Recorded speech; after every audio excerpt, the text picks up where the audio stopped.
ఒక పేషెంట్ ఛాతీ నొప్పి, పై కడుపు నొప్పి, ఇంకా ఆయాసంతో శ్రీవారి హాస్పిటల్కి రావడం జరిగింది.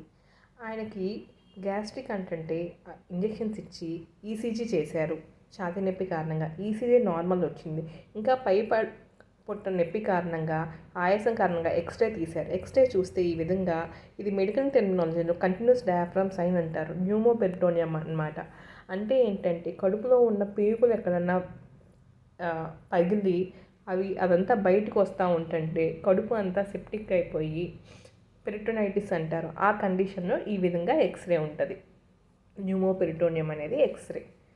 అయితే పల్మనాలజిస్ట్ అది చూసి వెమ్మటనే అది పేషెంట్ వైటల్స్ అన్నీ స్టేబుల్గా ఉన్న కండిషన్లో వెమ్మటనే ఎమర్జెన్సీ సర్జరీకి రిఫర్ చేయడం జరిగింది. ఈ విధంగా ముందుగా డయాగ్నోస్ చేస్తే మనం ప్రాణాలు కాపాడవచ్చు. శ్రీవారి hospital patients diary signing off. Thank you.